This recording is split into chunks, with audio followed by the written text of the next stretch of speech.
You asked for it, you got it. My top 10 technology trends for 2021. This is Blue Collar Coder, and I'm Jack Harrington. So great to have you here.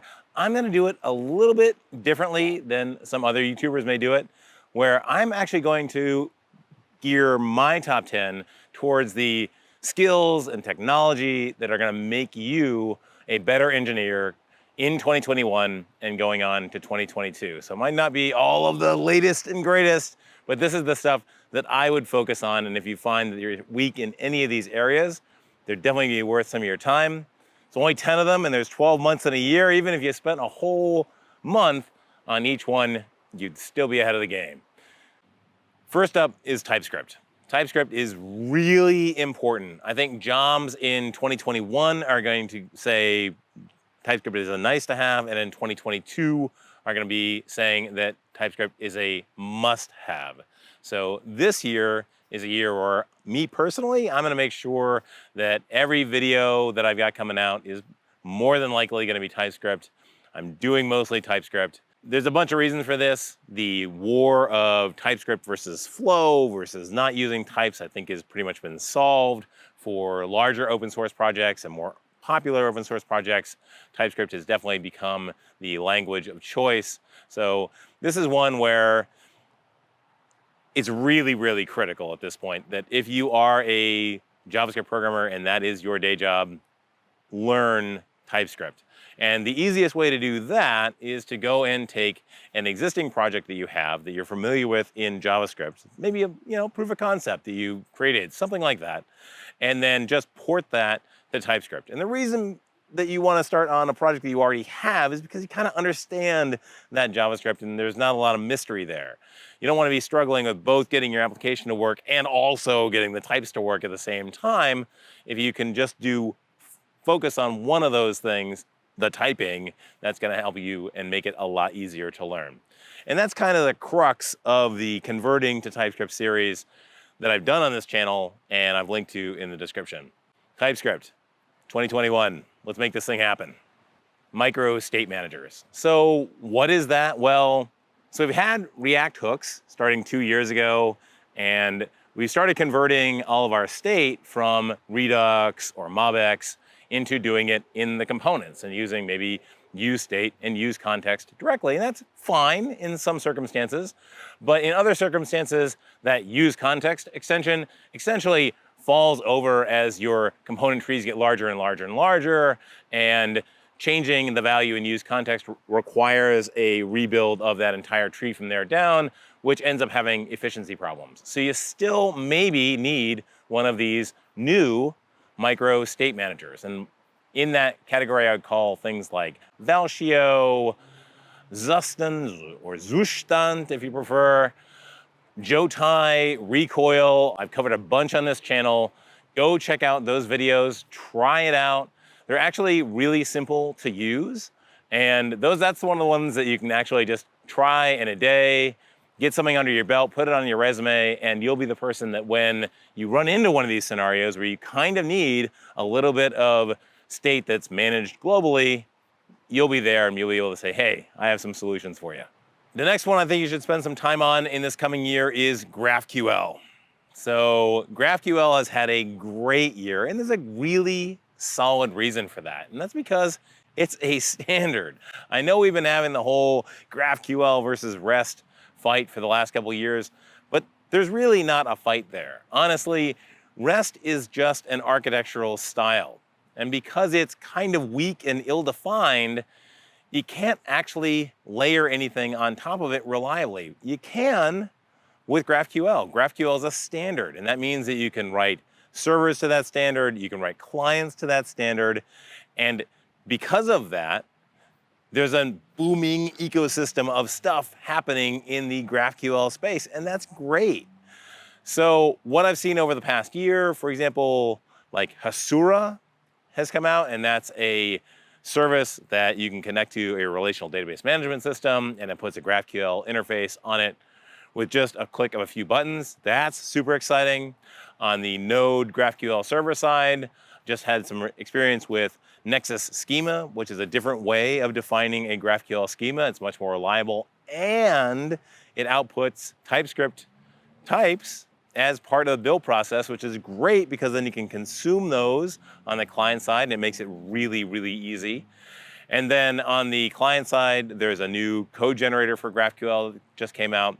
So lots of great stuff because of that GraphQL ecosystem. If you want to get started with it, there's actually some publicly available GraphQL servers out there. You just connect to their GraphQL UI, start making some requests, and then you can get a sense of how it is to create a query on a GraphQL server. And then you can go take that query, bring it into a Create React app and use maybe Apollo Client or Oracle and go connect to it. And you can say legitimately at that point, hey, I've had some experience with GraphQL. I understand it. I understand what queries are. It's good stuff. Easy to get into. Give it a try. Utility first CSS, or honestly, let's face it, just Tailwind.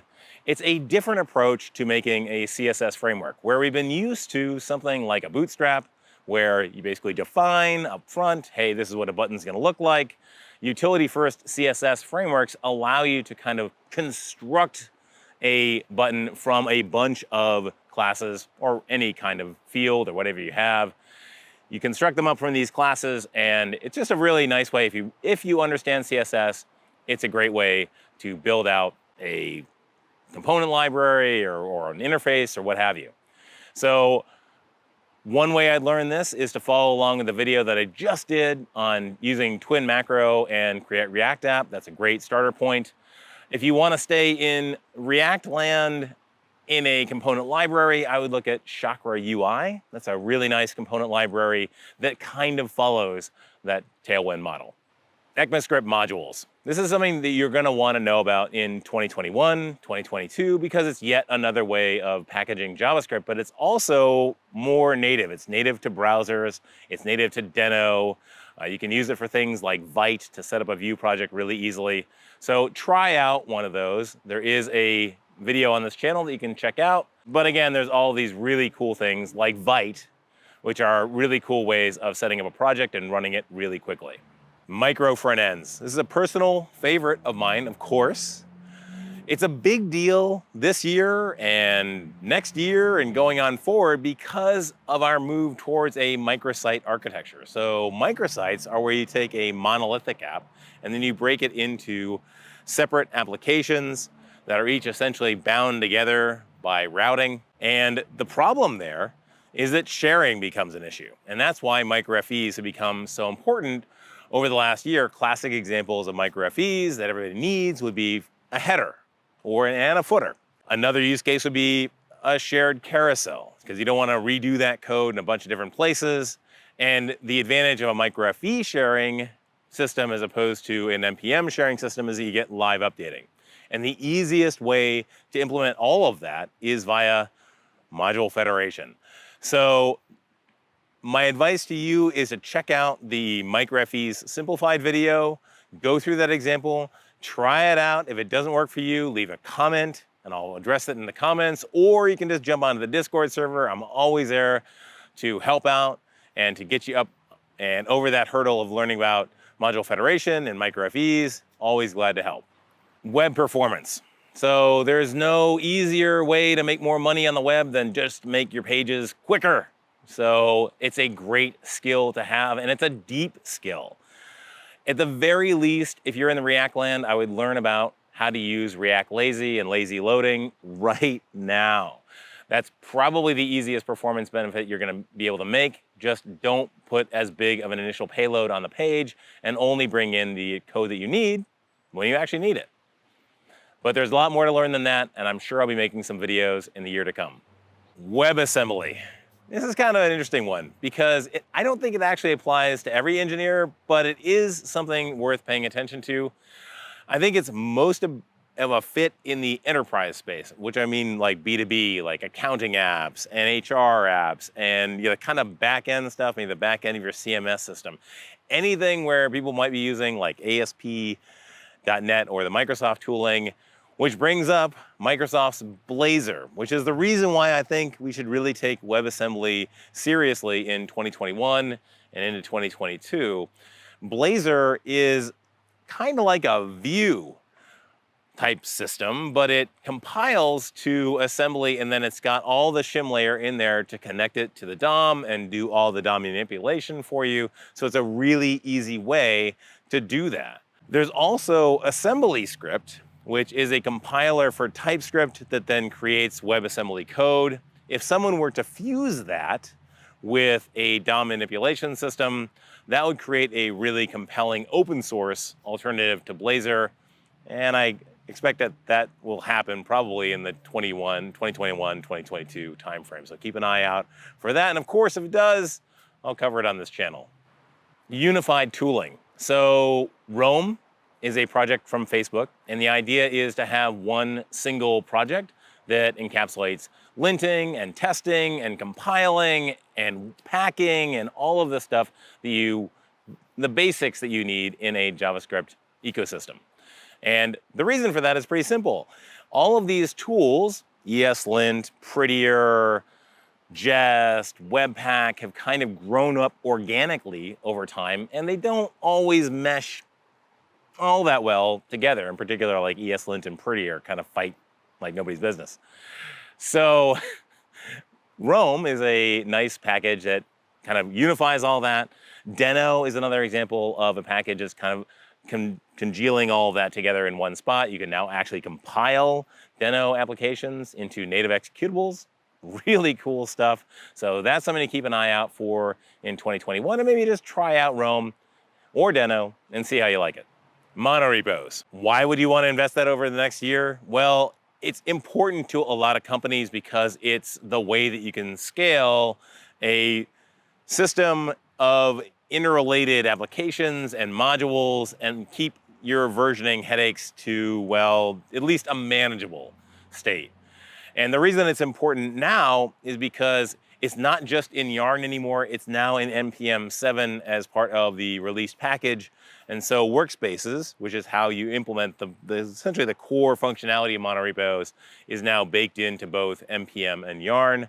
I would spend some time getting familiar with that, at least at the Workspaces level. And if you want to push on from there and get it all the way through a CI/CD flow, you might want to look into learning Lerna as well. There's a link in the description to that and to get you started. A bonus one for you, static. I covered this in the 2020 Tech Trends video. It's still just as important in 2021 with the release of Next.js 9.3 earlier in the year.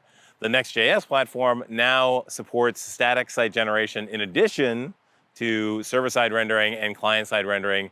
There's a great video on this channel that walks you through all that, and you should, just to understand the benefits of static site generation, how and why it may be preferable to, for example, server-side rendering or client-side rendering, not having to watch a server, a big, really important one there.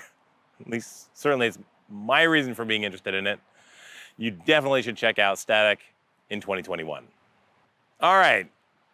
All of these things are going to be subjects of the 2021 year of Blue Collar Coder videos. I'm really happy that you are watching these videos, and I'm glad that you're getting stuff out of them. If you have any questions or comments about this particular video, be sure to put those in the comment section down below. There is a link to our Discord server in the description, as well as our newsletter that you can click on and get access to these videos a day earlier than everybody else.